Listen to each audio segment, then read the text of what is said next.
All right, welcome to the third lecture of Intro to iOS Development. Today we're going to be talking about navigation, MVC, and delegation. So with that said, let's dive on in. All right. So one quick thing we wanted to sort of show you guys is if you're having any really tricky constraint errors, there's this website called WTF Auto Layout. WTF stands for Why the Failure.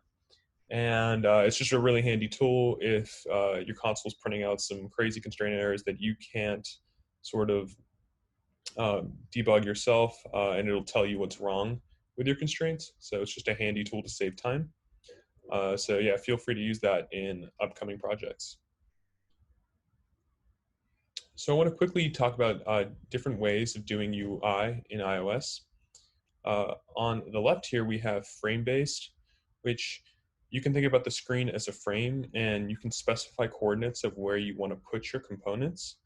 Um, the shortcomings of this is that it makes it much harder for things to lay out uh, dynamically with screen sizes, right? Newer iPhones have bigger screens, older iPhones have smaller screens. With a frame, if you're using fixed coordinates, um, it doesn't make for the same layout on different screen sizes. So that's why we prefer to use constraints. On the right, we have storyboards, and so that's a visual way of laying out your components.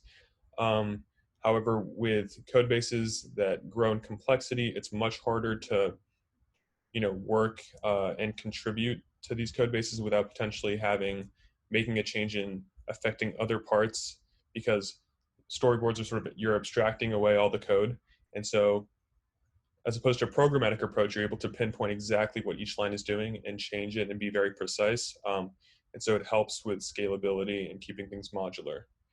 And in the center, we have Swift UI. So Swift UI is the new buzz in town. It's basically a declarative approach to programming, as opposed to UIKit, which is imperative. And at the end of the class, we'll be having some lectures. And if you guys would like to learn more about Swift UI, that's one of the topics we could cover. Yeah. All right. Some quick announcements. So we've changed our office hours calendar system. Unfortunately, a lot of TAs were noticing that their office hours were being deleted, and we just can't have that happen. So students no longer have edit access. You can email a TA and for an office hour slot, and then what they will do is basically take down that slot themselves, and send you a Zoom link.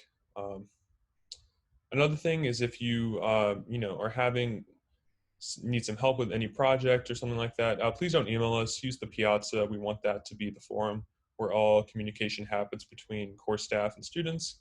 Um, so yeah, we would appreciate if you use Piazza. And then grades for P1 will be made available later this week. Usually it would be within a week time frame, but we had a bunch of people who recently added the course before the add deadline, causing us to give them extensions, and we want to just release grades for everyone at the same time. So just hold tight, and those will be out soon. Cool. So let's quickly go over some review. All right, so how would you center a UI view in the center of the screen? So we have some options here. I'll give everyone some time to think about, what they would pick, and then we'll talk about the answer.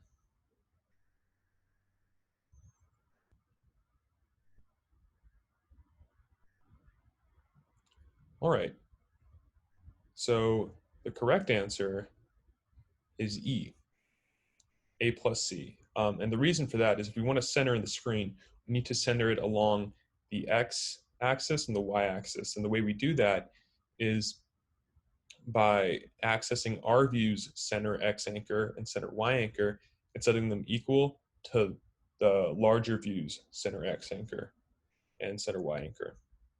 If you just chose one of these, you would guarantee centering along one of the axes, but not necessarily the other. So you could have something at the top or at the bottom, or vice versa, in the middle on the y-axis, but towards the left or the right. So you need both of them. Okay, So today's central question is going to be revolving around how do we create multi-view apps? When you think to the apps that you use in your daily life, such as the messaging app, you have a list of all your different chats.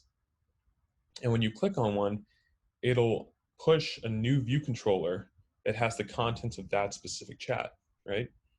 So we're going to need some way to do this, and that's what we're going to be talking about. So I want to begin by talking about a UI navigation controller. It's basically a container view controller that houses child view controllers and will only display one at any given time. And you can push view controllers and pop them from this UI navigation controller onto this thing we call it a navigation stack. And the reason why we call it a stack is because you're pushing and popping. The most recently added view controller is the first one to come off when you pop it. So if you've taken a data structures class like LIFO, last in, first out. So you can think about it as like a stack of pancakes or something like that. The last pancake to be added to the stack is the first one that's coming off when it's being served. So how do we actually, push a view controller onto the stack? So these 3 lines of code sort of show what's going on. I just realized my camera is blocking, so hopefully no longer. Okay, cool. So we've initialized a constant my view controller, type view controller, and we have this variable navigation controller. And the reason why we have a question mark is it could be optional. You don't necessarily have a navigation controller. But if you do, we have a function called push view controller, which takes in an argument which is a view controller, as well as you get to specify whether you'd like to animate it, and animating it would mean like sliding in. And so we'd like that to be true. So we basically pass in my view controller. And to pop, we don't need to specify which view controller we're popping, because it's going to just pop the most recently added one. So you just need to specify whether you'd like an animation. So this example here is just sort of showing that process. When you click on a cell, which we'll talk about later, you see that we push a new view containing the different, time lapses or whatever for any given section. So these are just 2 different schematics to sort of show again what's going on. So I prefer the right one, which sort of has the assembled view for the clock app. We have our window, we have a tab view bar, and then we have our navigation view. And that navigation bar is handling when we add something, a view controller. So if we were to maybe expand on the New York clock and present a new view controller, New York would be added to the stack. And then if you were to take it off, it'd be popped off. So that's just sort of a visual representation of what's going on. Okay, now we don't have to use a UI navigation controller. There are different ways to present views. One of them is by modal presentation. And so this is directly presenting a new UI view controller on top of the previous one. You're not adding it to the navigation stack. And so the way we do this, you still need to initialize, a new view controller. So here we have my view controller, but we'll use this present function, and we'll pass in our view controller. We again get to choose if it's animated, and then we have the third argument is this completion, which basically is a block of code or function that will be run after it's presented. And we'll talk more about completion handlers later. But for now, you would just set that to nil. And to dismiss a modally presented view controller, there's this function dismiss, and same thing, you get to specify whether it's animated or not. And once again, completion can be nil. And so this is an example of modal presentation in Ithaca Transit. When you click the information button, that modal view of the bus comes up from the bottom of the screen as opposed from the side. And so this brings us to a common design pattern within iOS, where we have models that represent, objects, data, right? And so we want to display these models, visually, and we do that by using views. So we have a model, and we need to notify our controller, hey, we have this model, we'd like to display it. So then what the controller does is updates the respective view, and then the view will handle user interaction. So if the user taps a button that will change our model in some way, it'll notify the controller, hey, a button has been tapped. The controller then will take that action and update our model accordingly. And it's sort of this continuous cycle. And so this paradigm is really at the core of, of iOS, and hence the name UI View Controller. Um, yeah. And so an example would be Ithaca Transit. Once again, our model could be, bus stop objects, and our view would be a display of all the bus stops. And the controller is listening to user selection to update the view and updates the list of bus stops to display based on what the user inputs.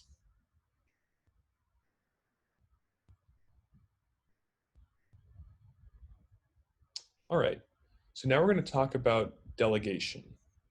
So let's say, or looking forward, there are going to be many times when we have a view controller and we would like to maybe, since now we have multiple views, we might want to change something in a previous view controller, right?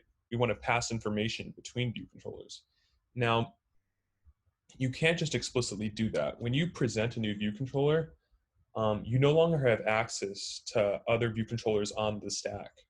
So we're going to need some way to communicate. And the way we're going to do that is through delegation. Um, and basically, getting more specific, our communication method is specified through protocols.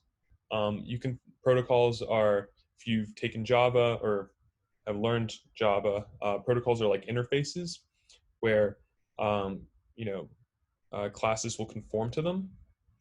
And by doing that, one object can delegate another object to perform an action. So it's like giving another object responsibility to do something. So we'll go into some examples to better explain this idea. But at a high level, that's what delegation is.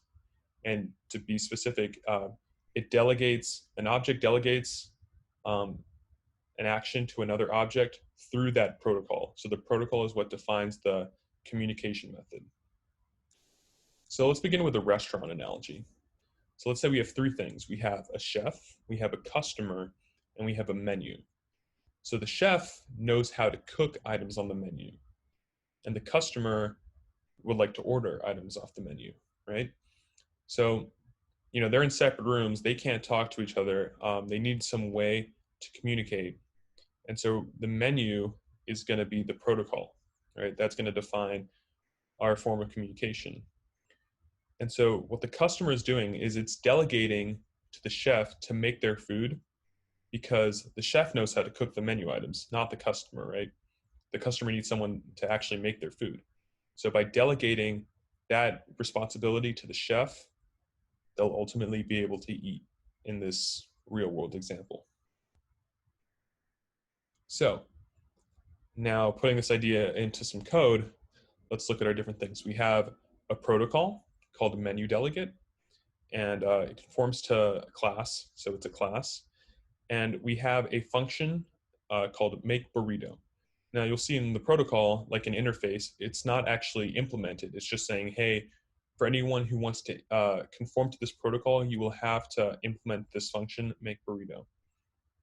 So now let's look at our customer. Our customer is the person who wants to delegate this responsibility to the chef. So they need to actually have like an instance of the menu delegate within their class.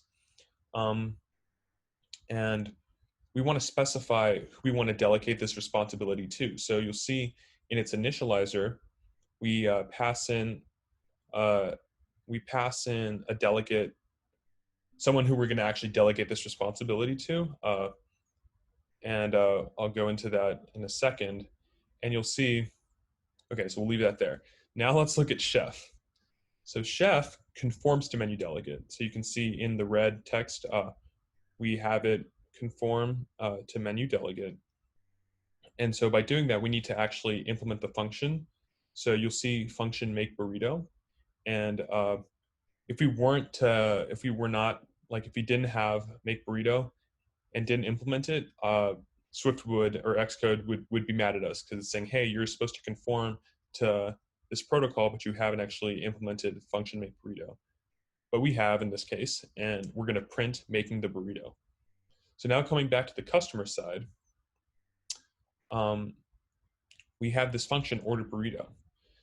And when this function is called from the customer, we're going to use our delegate, and we're going to call delegate.makeBurrito, which will call the chef and actually have them print making the burrito. So let's go through these lines of code. We've instantiated a chef, right? And now we've also instantiated a customer. Now, once again, the customer wants to delegate this action to the chef. So we need to actually pass in the chef as the person we want to delegate this to. So you'll see in our constructor for customer, we're passing in the chef as our delegate. And you can see in the initializer for customer, it takes in that delegate argument. And then when we call order burrito from the customer's perspective, within the body of order burrito, we will use our delegate. And since we know it conforms to make burrito, we'll call that function, which is implemented in chef, which will end up printing making the burrito. So many times when using delegation, your view controller might conform to a variety of different protocols. And so one thing we like to do is use extensions. If we go back to the previous example, you'll see that chef just conforms to menu delegate. But what we'd like to do is use extensions generally. So if we had a view controller which was going to conform to change color delegate, we would specify an extension of view controller, have it conform to change color delegate, and then implement like the protocol functions within there. And the nice thing is because it's an extension, it has access to all previous like variables and stuff. So in this example, we have a label, and here within change color, you can change its background color to whatever new color it needs to be. Okay. So, so this is continuing with this new color example.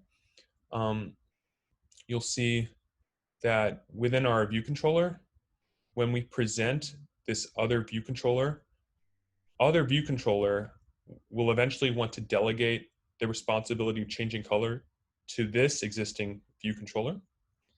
And so by setting other view controllers delegate to self, we're specifying, hey, because we are going to conform to, in this case, change color delegate, and you can see we've done that in our extension, the delegate's going to be equal to us, and we use the self keyword to denote that, and then we present our other view controller. So then when the user clicks on, let's say, the button that will indicate to change the color of the label on this existing view controller, the sequential flow will work as intended. Okay, and so this is showing what's happening on the other side. So these first two slides were showing the protocols and implementations on view controller. Now we're looking at other view controller. And so other view controller is the thing that wants to delegate the action to view controller. And so you'll see we have this weak var delegate, which is of type change color delegate. Now the reason for why it's weak, you don't really have to worry about this, but it has to do with like retain cycles in memory and deallocating references.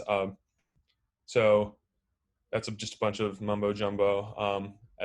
For this, you don't really need to know what that means. Just know that we use weak when specifying delegates.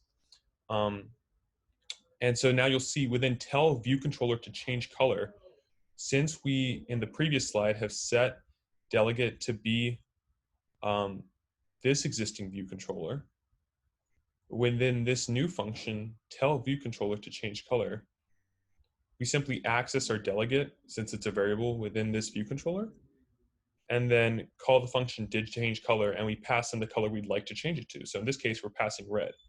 So what's going to happen if tell view controller to change color was run? So it's going to go into this function body. It's going to say, hey, let's go to our delegate, and then call the function did change color. So we have our delegate, and who is our delegate in this case? Well, we've set it equal to self, and the self in this case is view controller. So now it's going to go to view controller's function of did change color. And the reason why we know that function exists is because in order to conform to this protocol, you have to implement it.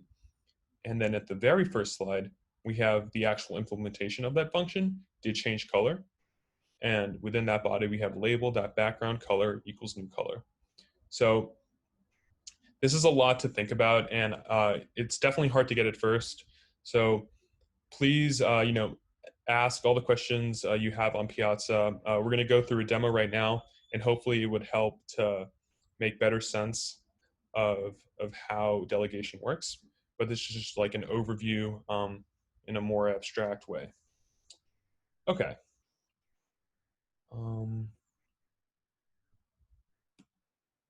So quickly before we dive into the demo, some quick action items. Project 3 will be due on the 11th at 11:59 p.m.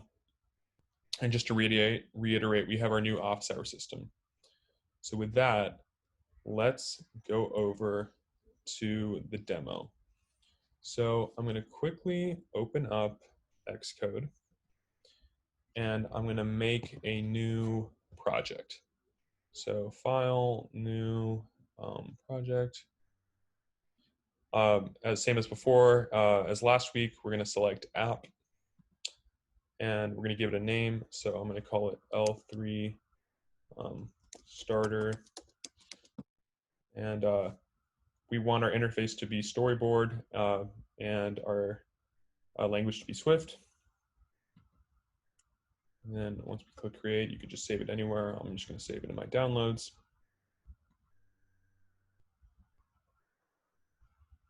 Great.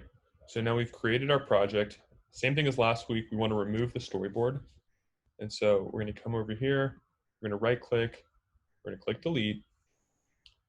We're going to move to trash. And then we have to edit our info.plist. So we want to remove the main storyboard file base name. Click minus, and then we're going to expand our application scene manifest and open scene configuration, application session role, expand item 0, and also delete storyboard name there. Once we've done that, we've gotten rid of all references to the storyboard. So now we want to actually just, we have some starter code for this demo. So I'm going to quickly open this text file. This is available on the textbook. And so this first bit of code is basically just setting up some buttons within our main view controller. And so we're gonna go to view controller, and we're gonna copy this and paste. So now you'll see we've basically initialized this push nav view controller button and present modal view controller button. We've given them their respective properties, and we've constrained them. So this is a review of what you guys did last week. And we're just trying to save some time. So in order to launch this, we need to quickly configure our scene delegate. So let's do that. We have this guardlet. So I'm going to quickly actually give that underscore a name so we can use it. So we want to instantiate our window. It's going to be a type UI window. Our constructor is going to take in window scene, which will be scene, since that is not nil. Um, we're gonna have a view controller.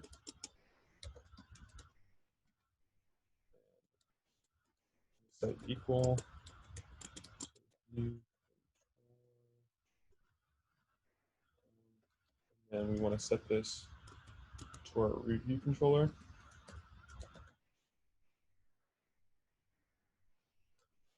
Set the window to itself and make it visible.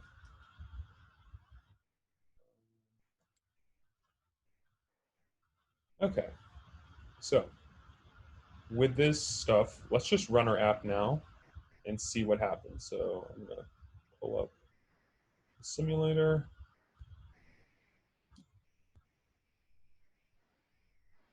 Oh, I'm also gonna increase my text size.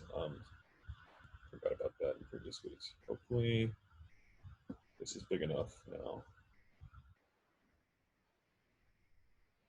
Okay, so you'll see that these two buttons displayed um, within our view controller. And cool, so that's what we want for right now. The first thing we want to do is we want to push a new view, um, and we want to use a UI navigation controller. So let's go ahead and do that. So what we need to do is first go to our scene delegate, and instead of just setting the root view controller to be view controller, we want to set it using a UI navigation controller, which will take in this view controller as an argument in its constructor. By doing that, we will actually have a navigation stack where we can add new views to. So I'm going to remove this and do UI navigation controller, and then in its constructor, it'll take in a view controller, and we'll actually set this equal to our constant view controller. So now, if we were to rerun this,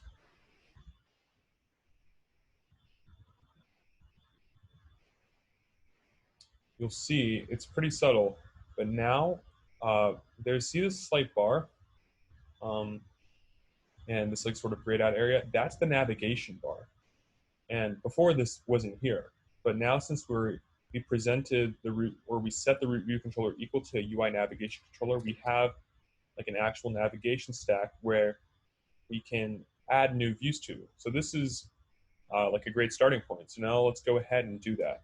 What we'd like to do is that when we click this blue push navigation VC, we want to present a new view using UI navigation controller. So in our code, we have this push nav view controller button, and you'll see that we have a target set for it, and the function is called push nav view controller. So I'm going to go to this definition, which is right at the bottom of the file. And so what would we like to do? We want to use our UI navigation controller and present a new view controller. So I just realized we need to make a new view controller before we do that. So let's do that. We're going to go File, New, and then click File here. We should get a pop-up window. There are a variety of things you can choose. We want to choose a Cocoa Touch class, and then we're going to click Next. And now we need to specify the name. So since we have a blue button, we're going to call this Blue View Controller. And you want to make sure this is a subclass of UI View Controller. And you want to make sure the language is Swift. Once that's all set properly, you should be able to click Next. Xcode should already put it in the proper location. You can click Create. And you'll see now we have this blue view controller that just appeared within our file explorer. So really quickly, let's just set the background color to be blue. Okay. So what we'd like to do now is, present that present blue view controller. So the way we're going to do that is by making an instance of it. So let new view controller equal blue view controller. And then we're going to use our navigation controller, which remember, we know this exists because in our scene delegate, we made the root view controller equal to UI navigation controller, but it's still an optional type. So we need to use this question mark to access its properties or functions. And then we want to use the function push view controller, which will take in, you want to use the second one, or sorry, there's only one option. And so the first argument is the new view controller we'd like to push. So new view controller, and then we wanted this to be true. Okay, so cool. Let's run this and see what happens.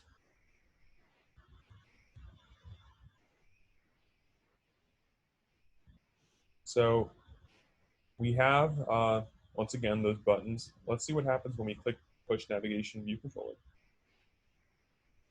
So you'll see that on the navigation stack, we added this new view, and now this is like the child view controller that's being displayed. And our navigation bar allows us to easily sort of go back and forth. It already has this back button implemented, which is really nice, so we can go back, and then we can go and we can push it back on. So here we push the blue view controller, and by clicking back, we're popping it off our stack. So that's really cool. One quick thing we can do within blue view controller is we can give, in a lot of iOS apps, the navigation bar will have a title. So just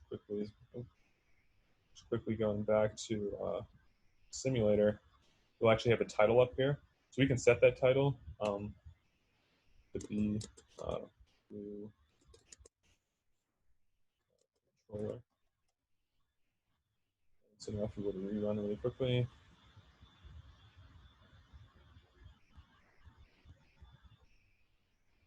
you'll see that now we have our title there.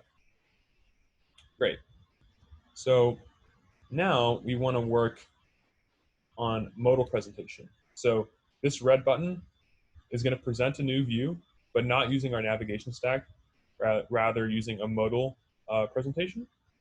So same spiel, we have this present modal view controller button, and we've set a target for it, this function, which is has nothing in its body right now. It's defined at the bottom of our class. And so we want to present a red view controller. So once again, we need to actually make a new file. So let's go ahead and do that. Once again, it's new. You click down File, a Cocoa Touch class, red view controller, and you want to make sure it's of subclass UI view controller. Click Next, and then click Create, and we should see a red view controller pop up. Awesome. So this is where the next bit of starter code comes in. In our text file, you'll see there's part 1 and part 2 is for modal view controller, which I've called red view controller. So you can copy this, and this is very similar. It's just a series of UI elements. So like the exact same stuff that we've done in last week's lecture. So nothing new here. I'll quickly go through it. We have a text field that should be placeholder. We have a text field. We have a button, and then we've constrained them. So the first thing we'd like to do is display this. So now that we have this red view controller, let's go ahead and do that within our view controller, but we want to present it modally. So we're going to make a new constant, and we're going to call it new view controller or something. But this time it's going to be a red view controller. Now, as opposed to using navigation controller, we want to use that present function from the slides. So we can use this present function, and the first argument is the view controller we'd like to present. So New view controller. We always like our animation, so we'll put this to true. And our completion will be nil. So with that, now let's see if clicking the red button displays the modal view controller.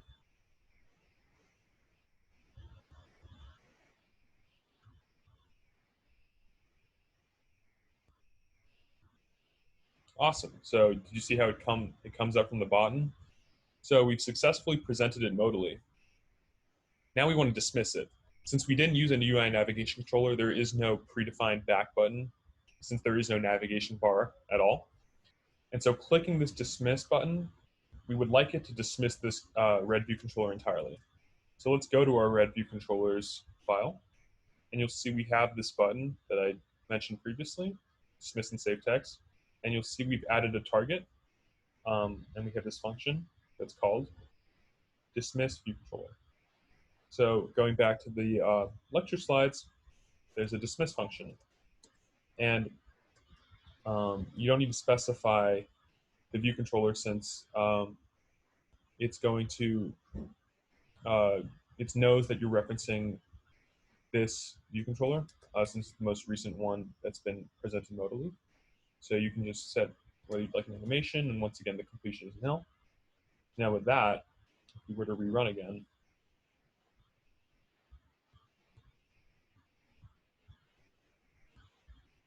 we click this, and you'll see if we dismiss, it goes back down. So we've achieved like presenting multiple views in both ways we know how, using a UI navigation controller and modally. So now let's say we wanted to change the name of this red button's title by what is typed in this text view, or text field, excuse me. So right now, if I were to change this to hello, and I want that to be saved on the other view controller, if I click dismiss, nothing's changed right now. And the reason is because within this view controller, we have no access to the label or to the button's title on the other view controller. So that seems like an instance where delegation would come in handy. We want communication between two things, two views, and that's exactly what we're going to use. So we need to begin by defining a protocol. All right, so let's go ahead and do that. So dismiss this. Let's go back to Xcode. Within our view controller, at the top, we're going to define a protocol. So we'll use the keyword protocol. I'm going to call it name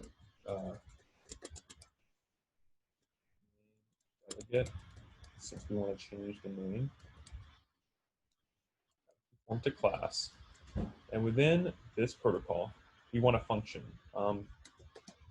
Func change button name. And it'll take in a parameter, right? Because going back to the simulator, we want this text to be displayed on the other view controller. So we need to actually, when we use delegation, we need to actually pass in that string, because otherwise the other view controller will have no clue what to update this new title to. So we're going to specify an argument, which is going to be, we'll just call it string, or how about new title of type string. And now we've successfully defined our protocol. Cool. So remember, going back to our example, the red view controller wants the other view controller to do something. So the red view controller wants to delegate this functionality of having to change the button's title on the other view controller. So since the red view controller is the thing that wants to, delegate or give this responsibility to view controller, it's going to need an instance of this delegate. So let's go over to red view controller. Within our like file-wide properties, we want to add a new one. And remember, we need to use the keyword week. And you don't have to worry about why we're using that. If you'd like to know in the completed code, there's a link to an explanation about what week is essentially meaning. So week var, and we're going to call this delegate. That's going to be the name of our variable. And then the type is going to be of name delegate. Great. And it's going to be optional. So it should go away. Does. Great. So we have this delegate now. And the first thing we'd like to do is have view controller conform to it, right? Because view controller is the person that's actually being given, is going to have to, perform this action. Red view controller wants to bestow that responsibility onto red view controller. So let's have view controller conform to this protocol, name delegate. We're going to use an extension, as I mentioned before. So we'll use the keyword extension, and we'll reference our view controller, which in this case is called just view controller. And we'll use the colon and then specify what we want to conform it to. So in this case, name delegate. So if I open up this, Xcode's going to get mad at me because it's saying, hey, you're not conforming to this, right? Because we have this change button name function. So if I expand this error, Xcode's really nice, and it'll autofill the stubs for me. So if I click fix, it'll plop in what I need to implement. And right now I just have, an empty body. Great. So now let's think about this, right? Change button name is going to have a string passed into it, specifically the string of that text field. And what do we want to do? We want to update the title of this button, present modal VC. And that button is called present modal view controller. So let's do that. Within this function, we want to,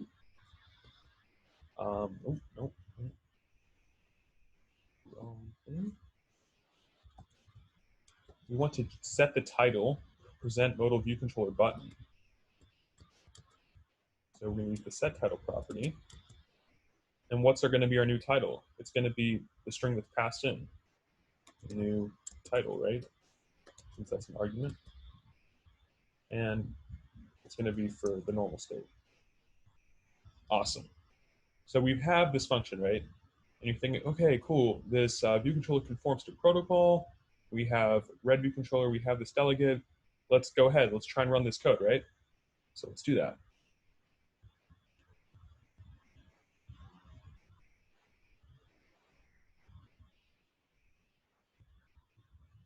Awesome. So we open up our red view controller. We type something. We dismiss and save. Oh, wait. Nothing's changed, right?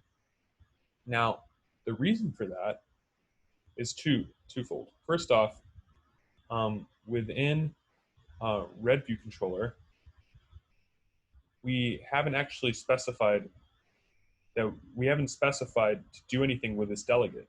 This function dismiss view controller and save text is getting called, but all we're doing right now is dismissing. And the other important thing is that we haven't explicitly set this delegate to be equal to view controller, right? Because once again, red view controller wants the old view controller to perform this action and update the title of the button.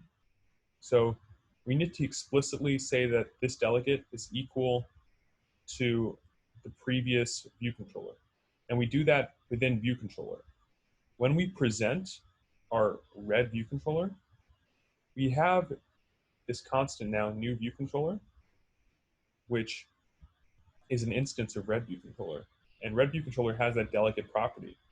And so we want to set that delegate property equal to self in this view controller, since we're saying, hey, I'm the view controller that's going to actually update this button title when you pass in that new string through using delegation. So we're going to access new view controller, and we're going to access that delegate property, and we're going to set it equal to self. Okay, great.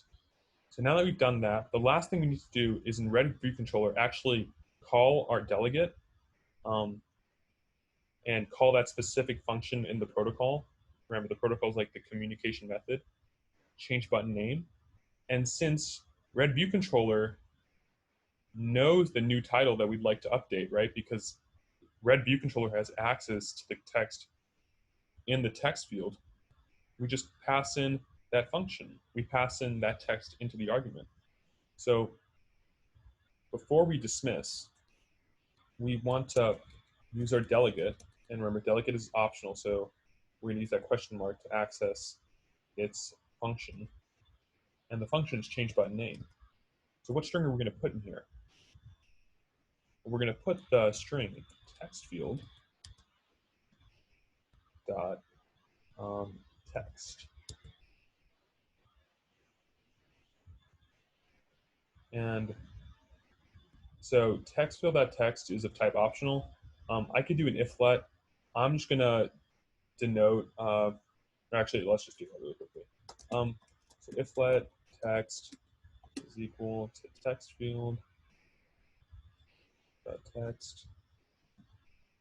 And if it's not nil, then we want to actually update the title. And also we want to make sure that it's not empty. So let's also make sure that text is not equal to the empty string. So this is like a two conditionals to enter this if let body.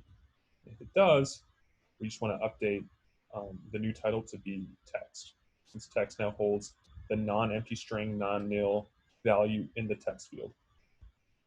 Okay, great. So remember, we're calling our delegate variable, and since delegate has been set, the delegate property is equal to self in this old view controller, our application knows who to give this responsibility to. So when we call delegate change button name, view controller's function change button name will be called. So let's see this in action.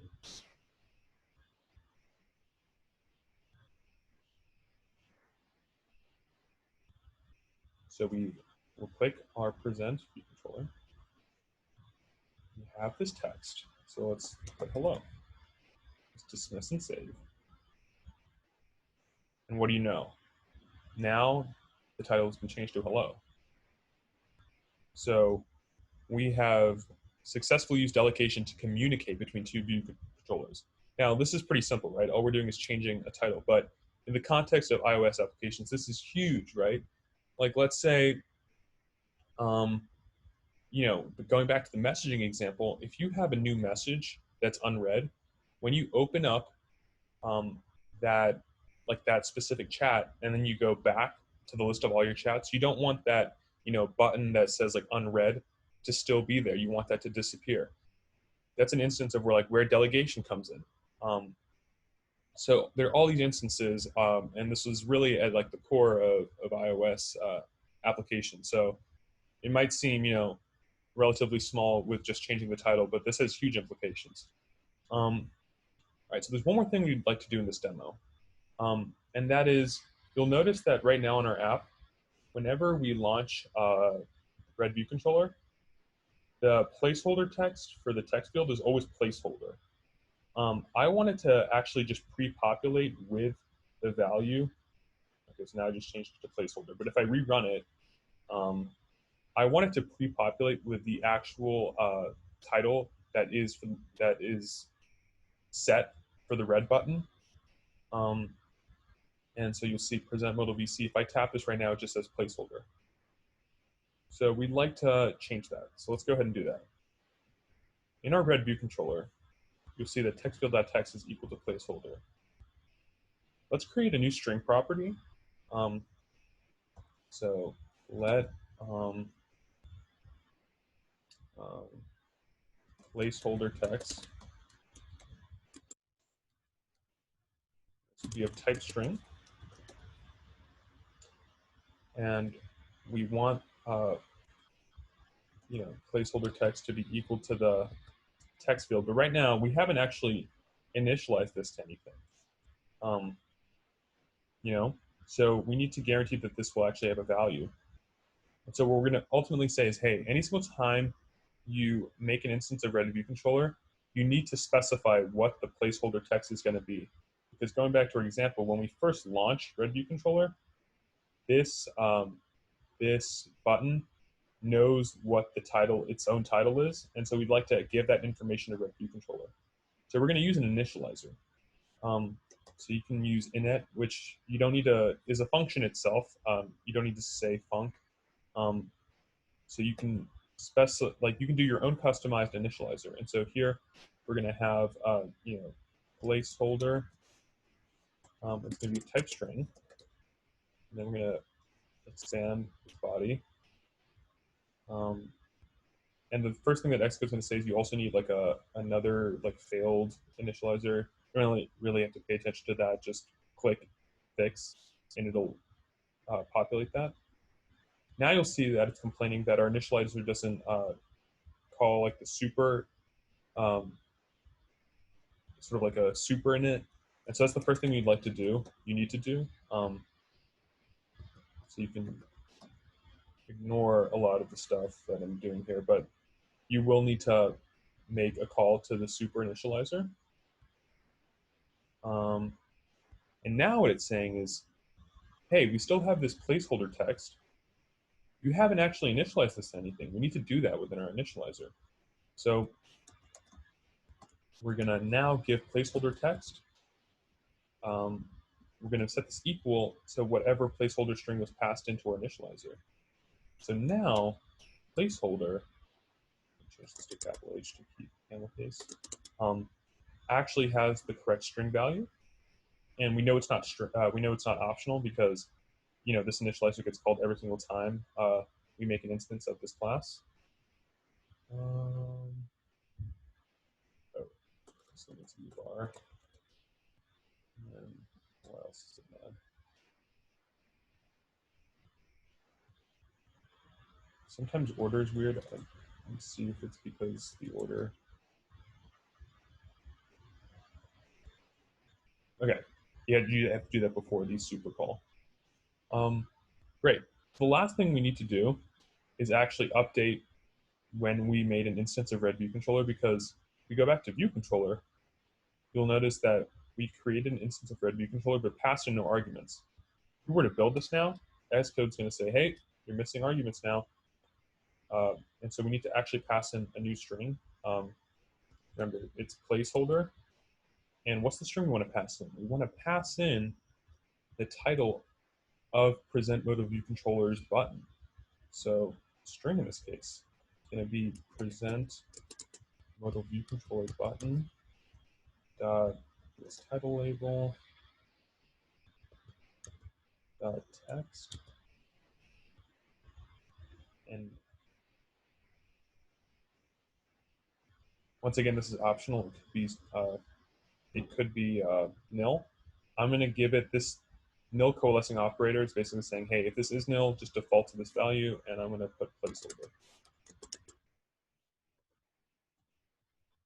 So now, if I were to run this,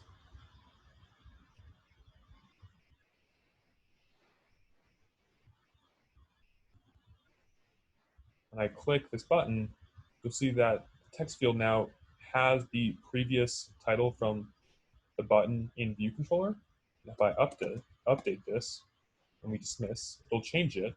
But if I click it again, it'll now populate what was already there. So we have successfully achieved that functionality. And that ends the demo for today's lecture. Yeah, so with that, I think that's it. I'll quickly just go back and reiterate some of the action items.